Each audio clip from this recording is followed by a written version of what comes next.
జగన్ది బాధలు పెట్టింది జగన్, షాకులిచ్చింది జగన్, శోకాలు పెడుతున్నది జగనే. నేను ఛార్జీలు పెంచుతా, ఆ ఛార్జీలను మీరు తగ్గించాలి, ఇది ఆయన వైఖరి. అధికారంలో ఉండగా జగన్ వరుసగా 5 ఏళ్ల పాటు బాదుడే బాదుడు కార్యక్రమం అమలు చేశారు. ఛార్జీల పెంపు అనే మాట వాడకుండా ఇంధన సర్దుబాటు, ట్రూ అప్ ఛార్జీల పేరుతో బిల్లులు బగబగమనిపించారు. గతంలో విద్యుత్ ఛార్జీలు పెంచాల్సి వస్తే ప్రజలకు చెప్పి పెంచేవారు. కానీ జగన్ వచ్చాక చాప కింద నీరులా దొంగ దెబ్బలు కొట్టడం మొదలుపెట్టారు.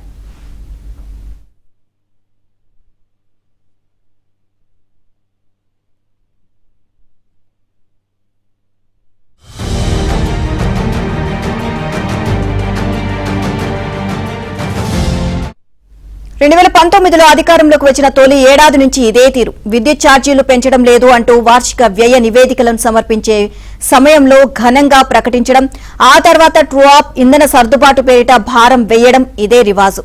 ఇలా ట్రూ అప్ ఛార్జీల పేరిట వినియోగదారులపై దొంగ దెబ్బలు తీయొచ్చు అన్న ఆలోచన గతంలో ఏ ముఖ్యమంత్రికి రాలేదు. ట్రూ అప్, ఇంధన సర్దుబాటు ప్రతిపాదనలు పరంపర జగన్ 5 ఏళ్ల పాలనలో కొనసాగుతూ వచ్చింది. 2019-20లో డిస్కంలు 1788.73 కోట్లకు ఈఆర్సీకి ప్రతిపాదనలు పంపగా ఈఆర్సీ ఏకంగా 1851.15 కోట్లకు ఆమోదం తెలిపింది. 2021-22లో 3554.58 కోట్ల మేర ఇంధన సర్దుబాటు ఛార్జీల ప్రతిపాదనలను డిస్కంలు చేశాయి. 3082.09 కోట్లకు ఈఆర్సీ ఆమోదం తెలిపింది.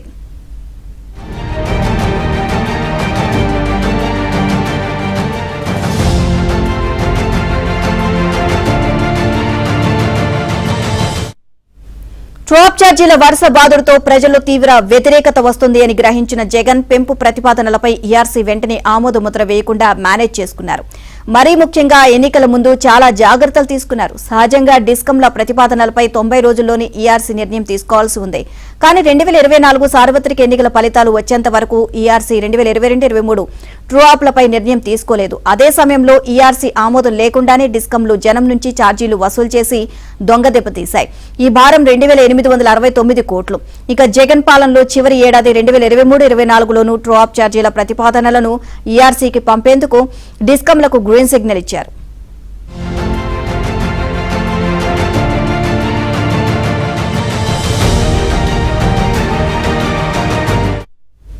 చివరి ఏటా ఏకంగా 12,849 కోట్ల బాదుడుకు సిద్దమయ్యారు. దీనిపైన ఈఆర్సీ తన నిర్ణయాన్ని పెండింగ్ లో పెట్టింది. ఎన్నికలు ముగిసి కూటమి సర్కార్ వచ్చాక 2022-23లో 6,702 కోట్లకు, 2023-24లో 9,400 కోట్ల వసూలుకు ఆమోదం తెలిపింది.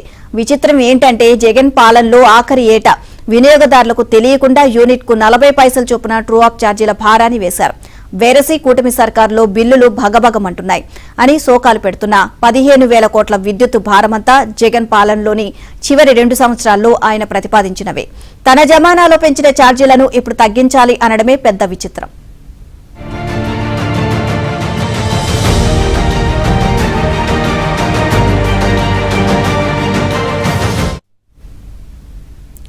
మరో నిజం ఏంటంటే 2014-19 మధ్య అప్పటి టీడీపీ ప్రభుత్వం విద్యుత్ ఛార్జీలు పెంచలేదు. ఇప్పుడు కూటమి సర్కార్ అధికారంలోకి వచ్చిన తొలి ఏడాదికి సంబంధించి ఎలాంటి సర్దుబాటు ఛార్జీలు ఉండబోవని ఇప్పటికే స్పష్టం చేసింది.